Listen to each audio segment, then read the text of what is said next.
Camerounaises, Camerounais, mes chers compatriotes, l'an dernier, dans les mêmes circonstances, j'ai fait le point devant vous de la situation dans 3 secteurs fondamentaux de la vie de notre pays.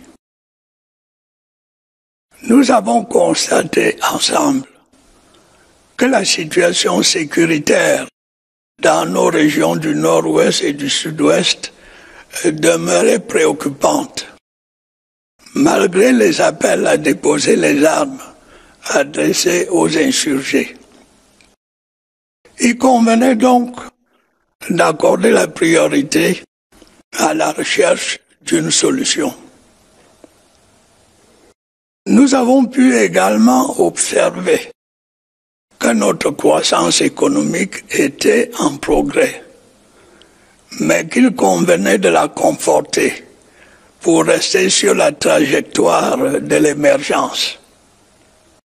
Enfin, des preuves ont été apportées pour montrer que le progrès social au Cameroun n'est pas un vain mot. Ce complément essentiel de notre système démocratique est en marche dans ses différentes composantes, éducation, santé, emploi, etc. Même si, bien entendu, des avancées sont encore possibles. Où en sommes-nous un an plus tard? S'agissant du progrès social, notre objectif reste d'améliorer les conditions de vie de nos concitoyens et, à terme, d'éradiquer la pauvreté. C'est une tâche considérable qui nécessite de gros moyens financiers. Les allocations budgétaires qui lui sont consacrées sont importantes et, évidemment, fonction du niveau des recettes de l'État. Celles-ci, à leur tour, dépendent de la bonne santé de notre économie, dont je vais vous parler dans un instant. Sachez en tout cas que les efforts qui ont été faits au cours des dernières années dans ce domaine seront poursuivis et, si possible, amplifiés. En ce qui concerne la croissance de notre économie, je crois pouvoir dire qu'elle évolue de façon plutôt satisfaisante, même si elle reste contrariée par, entre autres, un contexte international incertain. Dans la période récente, un travail considérable a été accompli pour redresser la situation dans le cadre du programme économique et financier conclu avec le FMI. Notre croissance a repris. L'inflation est maîtrisée. Les déficits budgétaires et extérieurs sont contenus. Notre dette publique reste soutenable. Le programme économique, financier, social et culturel du gouvernement pour 2020, présenté récemment devant l'Assemblée nationale, se situe dans cette continuité. Il repose sur une hypothèse de croissance de 4%, ce qui devrait nous permettre de rester sur la trajectoire de l'accès à l'émergence en 2035. Cet objectif est d'ailleurs repris par notre projet de stratégie nationale de développement pour la période 2020-2030. Et c'est l'occasion pour moi de remercier nos partenaires extérieurs, le FMI déjà cité, mais aussi la Banque mondiale, la Banque africaine de développement et l'Agence française de développement pour leurs appuis budgétaires et leur soutien à nos réformes structurelles. Est-ce à dire que nous pouvons nous reposer sur nos lauriers? Certainement pas. Notre objectif demeure d'accéder à l'émergence à l'horizon 2035. Mais compte tenu de l'instabilité du contexte international et des tensions commerciales qui hypothèquent les échanges, il nous faudra probablement faire des efforts supplémentaires pour rester sur la trajectoire du redressement économique durable de notre pays. Je crois que nous en sommes capables. Ce redressement doit être pour nous une ardente obligation qui mobilisera toutes nos énergies. Il nécessite non seulement l'amélioration des conditions de vie des Camerounais, mais aussi l'exercice serein des droits démocratiques par voie de conséquence. Reste la situation sécuritaire dans nos régions du nord-ouest et du sud-ouest. C'est sans aucun doute, pour le moment, l'un des problèmes les plus urgents. L'activité criminelle des groupes armés continue de perturber la vie publique, économique et sociale dans ces régions. Pourtant, ces derniers mois, diverses mesures ont été prises pour ramener à la raison ces jeunes qui, pour la plupart, se sont laissés endoctriner. Des appels à déposer les armes leur ont notamment été lancés et des perspectives de réinsertion sociale ouvertes. Pour ceux qui s'obstinent à demeurer dans la mauvaise foi et qui continuent à avoir recours à la violence, nous n'aurons pas d'autre choix que de les combattre pour protéger tous nos concitoyens. Nos forces de défense et de sécurité feront une fois de plus leur devoir, avec mesure, mais sans faiblesse. Je veux ici les assurer de mon total soutien et de ma haute considération. Auparavant, des décisions avaient été prises pour convaincre nos compatriotes des deux régions concernées de la volonté du gouvernement d'accorder aux collectivités territoriales les compétences qui leur permettraient d'avoir une plus large part dans la gestion des affaires locales. Il avait été également confirmé que des dispositions étaient prévues pour accélérer la promotion du bilinguisme et du multiculturalisme.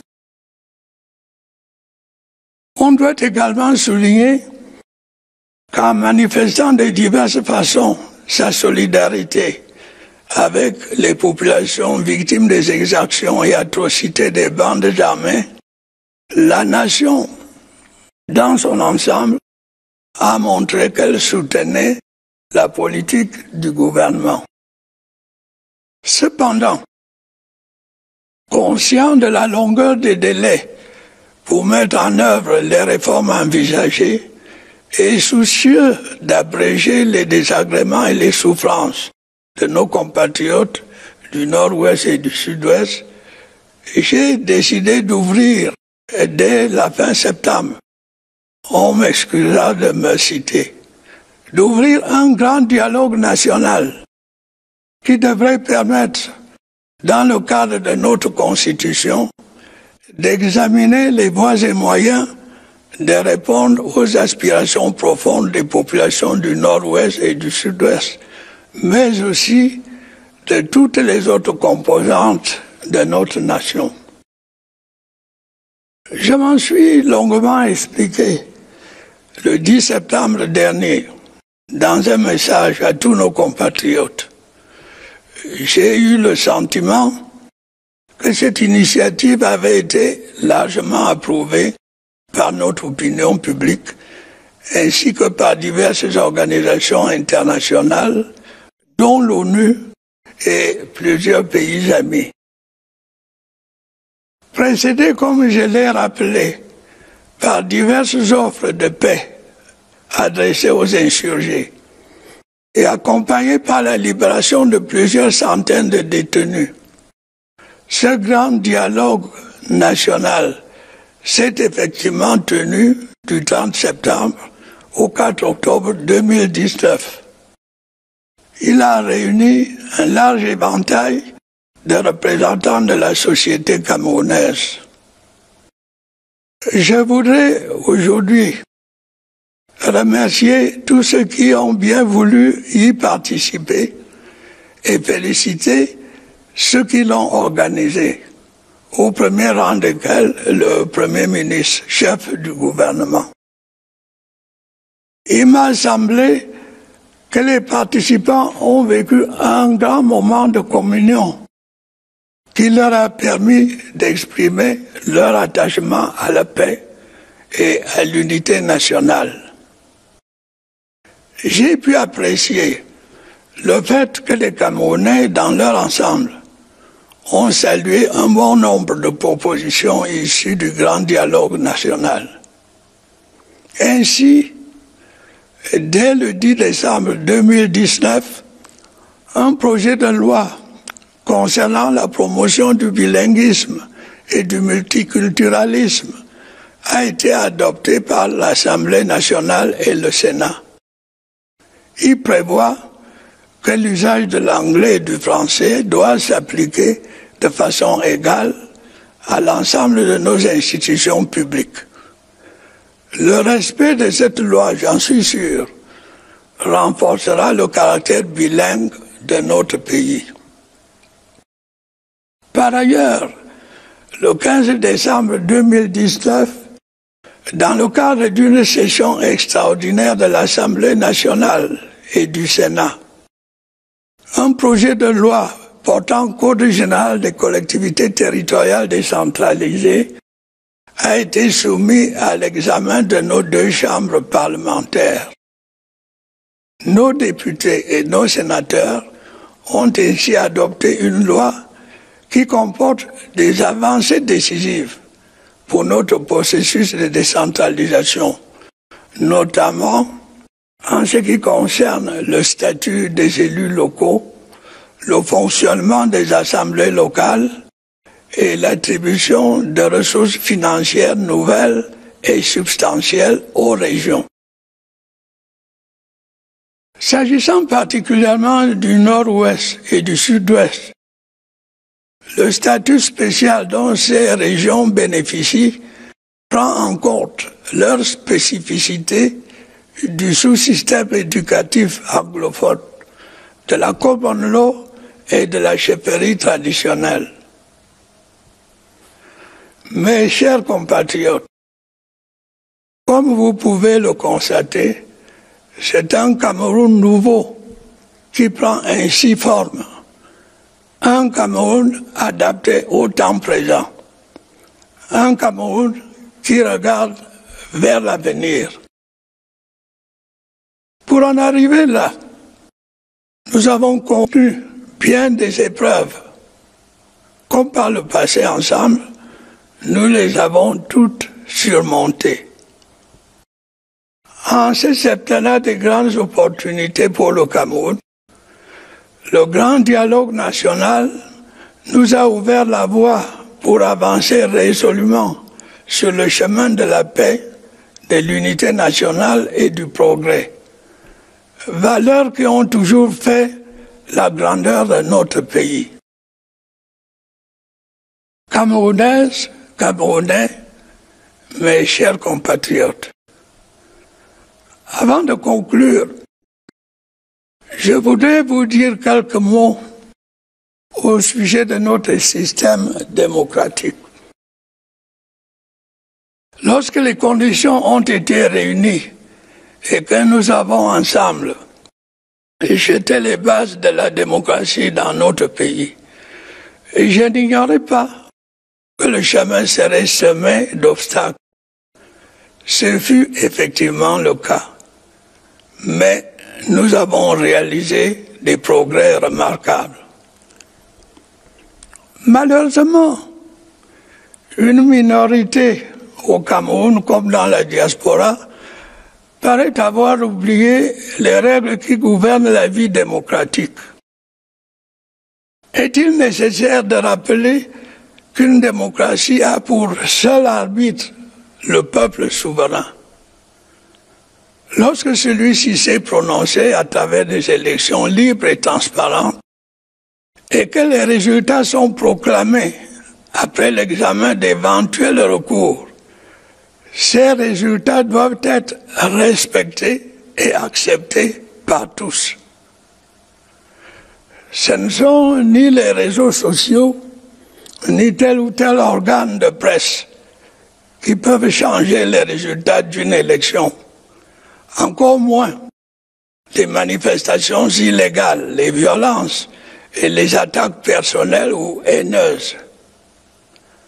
Qu'on se rappelle que j'avais dit en son temps, débattons, ne nous battons pas. Ainsi se comportent les citoyens d'un pays démocratique. Si l'on veut participer à la vie démocratique de son pays, il faut en respecter les règles et militer dans les partis politiques dont l'activité s'exerce dans le cadre du respect de la loi. Il sera loisible de le vérifier lors des prochaines élections municipales et législatives du 9 février 2020.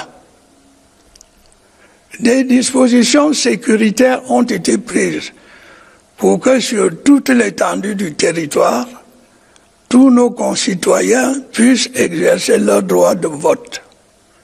Si cela s'avère nécessaire, elles seront davantage renforcées.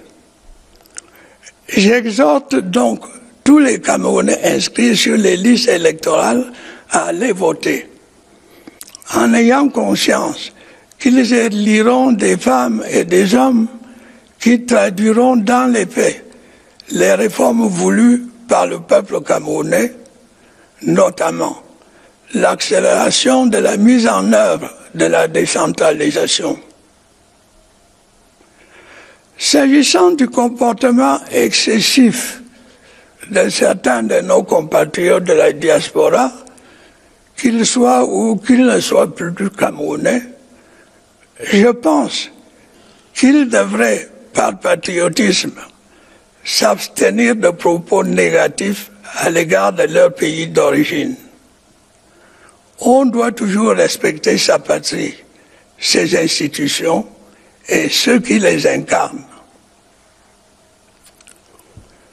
Mes chers compatriotes, faisons ensemble du Cameroun une terre de grandes opportunités de développement économique et social dans la paix et l'unité.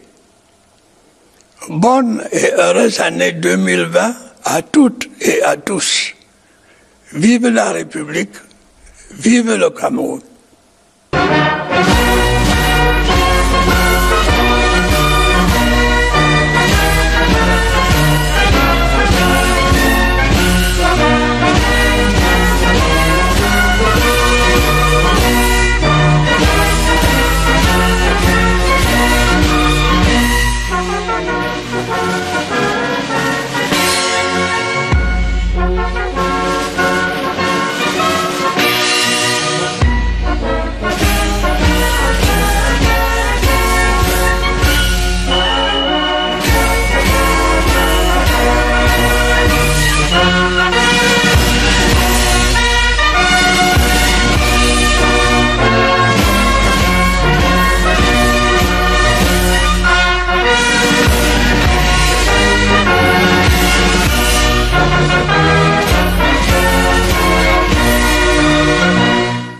Camerounaises, Camerounais, mes chers compatriotes. Fellow Cameroonians, My dear compatriots,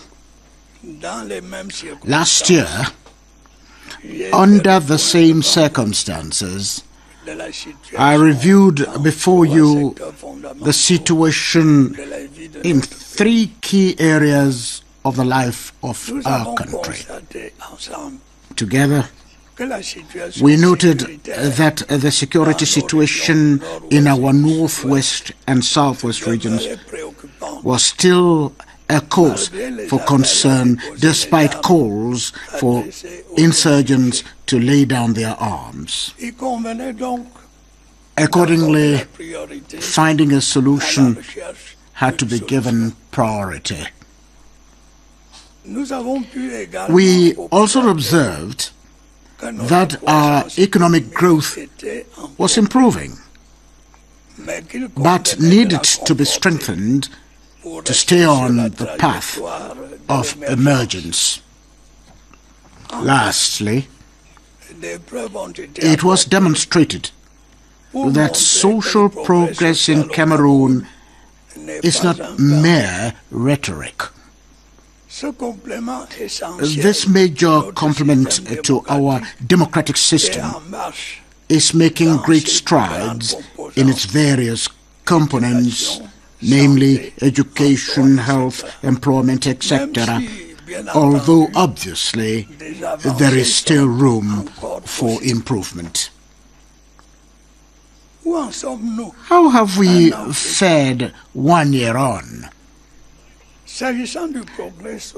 Concerning social progress, our objective remains to improve the living conditions of our fellow citizens and ultimately eradicate poverty.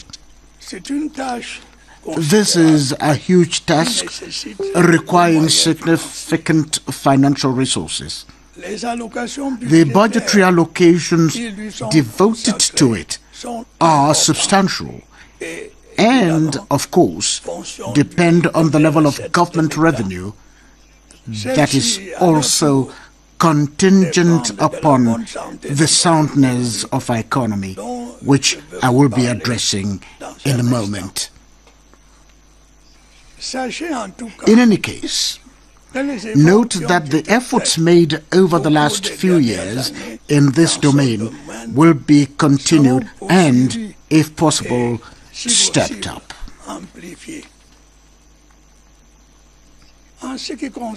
Regarding our economic growth, I think I can safely say that it is fairly satisfactory, albeit constrained by an uncertain global context, among other things.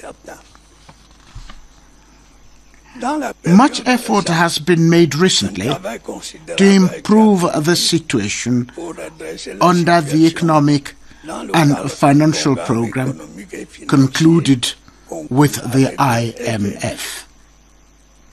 Our growth has picked up again. Inflation is under control. Budget and external deficits are contained, and our public debt remains sustainable. The government's 2020 economic, financial, social and cultural program, which was presented recently before the National Assembly, is consistent with this trend. It is based on a 4% growth assumption, which is expected to keep us on the path to emergence by 2035. Moreover, our draft National Development Strategy for the 2020 to 2030 period seeks to achieve the same objective. I wish to avail myself of this opportunity to thank our foreign partners, including the IMF, which I have already mentioned, the World Bank, the African Development Bank, and the French Development Agency for their budget support and assistance to our structural reforms. Does this mean that we may now rest on our laurels? Of course not. Our goal remains to become an emerging economy by 2035. However, what with the unstable global context and the tensions that are jeopardizing trade, we may need to redouble our efforts to maintain our country on the path of sustainable economic recovery. I believe we can do it. We must consider such recovery an overriding obligation that will mobilize all our energies. Accordingly, it requires not only improving the living conditions of Cameroonians, but also ensuring the peaceful exercise of democratic rights. Lastly, the security situation in the northwest and southwest regions.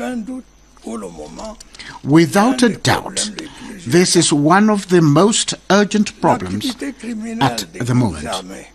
The criminal activities of armed groups continue to disrupt public, economic, and social life in these regions. Yet, various measures have been taken in recent months to reason with these youth, most of whom have been brainwashed. They have been called upon to lay down their arms, and social reintegration prospects have been offered them.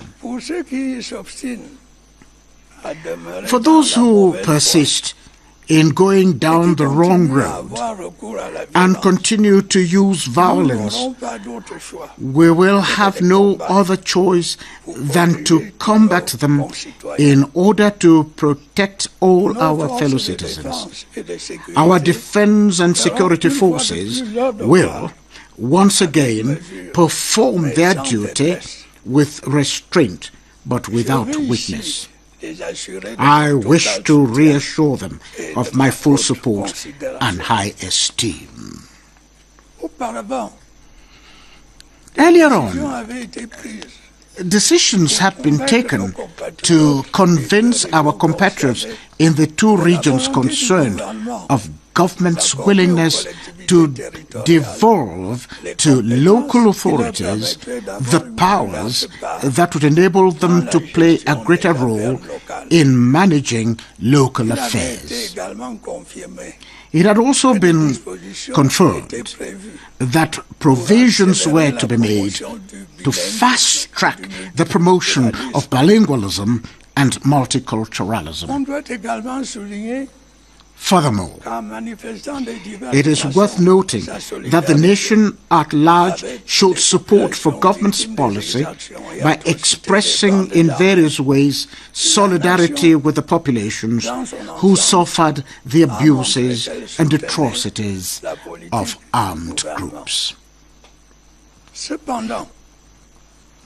However, aware of the long period of time required to implement planned reforms, and in a bid to put an end to the hassles and sufferings of our compatriots in the northwest and southwest regions, I decided to open, as from the end of September, permit me the quote, myself, our major national dialogue that will, in line with our Constitution, enable us to seek ways and means of meeting the profound aspirations of the people of the northwest and southwest regions, but also of all the other compatriots of our nation. I dwelled on this in a message to all our compatriots on the 10th of September 2019. I had the feeling that the initiative was largely approved by the national public and various international organizations, including the United Nations and many friendly countries. The major dialogue, which was preceded, as I indicated, by various peace offers to the insurgents, accompanied by the release of hundreds of detainees, was effectively held from the 20th of September to the 4th of October 2019. It brought together a wide array of representatives of Cameroon's civil society. Today, I wish to thank all those who kindly participated in the dialogue and congratulate its organizers, in particular the Prime Minister, head of government. It seemed to me that the participants, this marked a great opportunity for communion whereby they expressed their attachment to peace and national unity. I noted with satisfaction that all Cameroonians welcomed many of the proposals made during the major national dialogue. Accordingly, on the 10th of December 2019, a bill on the promotion of bilingualism and multiculturalism was passed by the National Assembly and the Senate. It provides for equal use of English and French in all our public institutions. I am convinced that the effective implementation of this law will strengthen our country's bilingual nature. Furthermore, on the 15th of December 2019, a bill to institute the General Code of Regional and Local Authorities was tabled before our two houses of Parliament, namely the National Assembly and the Senate, for consideration in an extraordinary session. Thus, our members of the National Assembly and our senators passed a law with decisive breakthroughs in our decentralization process, notably regarding the status of local elected officials, the functioning of local assemblies, and the allocation of additional substantial financial resources to regions. Concerning the Northwest and Southwest regions in particular, the special status granted them takes into account the specificities of the Anglophone education subsystem, common law, and traditional authorities. My dear compatriots, as you can see, a new Cameroon is taking shape. A Cameroon that is adapted to present times and looks to the future.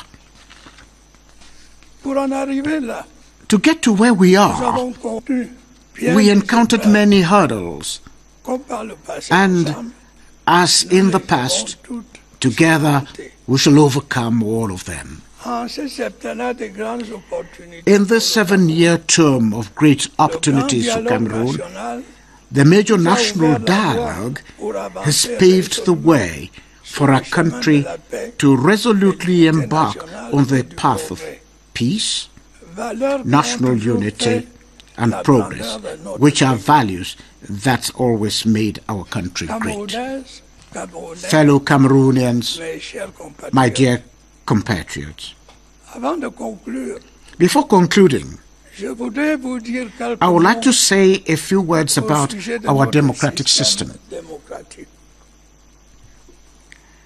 When the conditions were right, and together we laid the foundations of democracy in our country, I was aware that the road would be strewn with obstacles.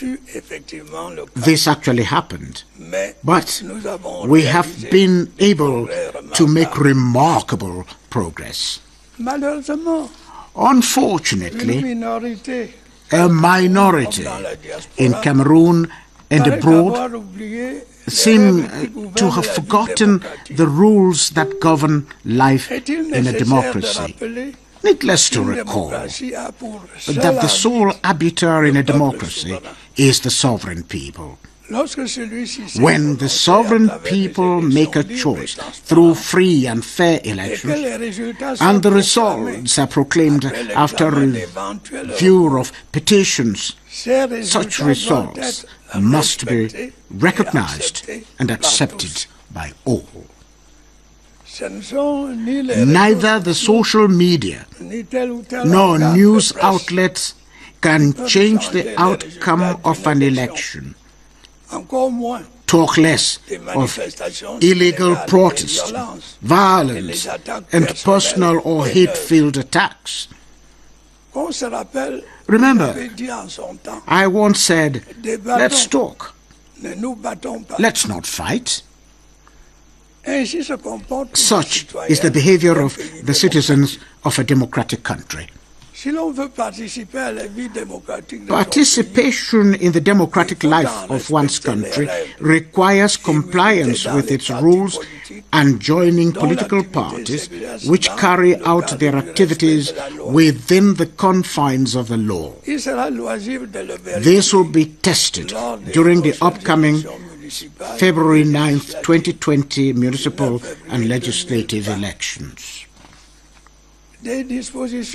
Security measures have been taken to ensure that all our fellow citizens countrywide exercise their voting rights.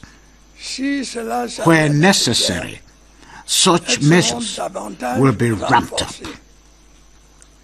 Therefore, I urge all Cameroonians who are registered on the electoral roll to go and vote, bearing in mind that they will be electing the men and women who will translate into reality the reforms desired by the Cameroonian people, notably fast-tracking the implementation of decentralization.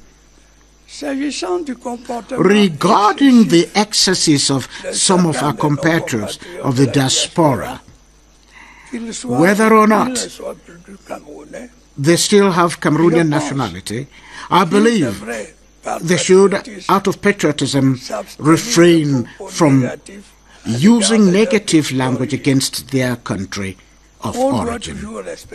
One must respect one's fatherland, its institutions, and those who embody them.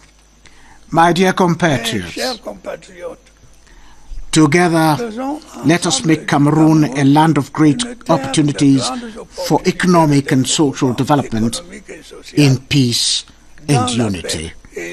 Happy and prosperous New Year 2020 to everyone. Long live the Republic, long live Cameroon. Vive le Cameroun!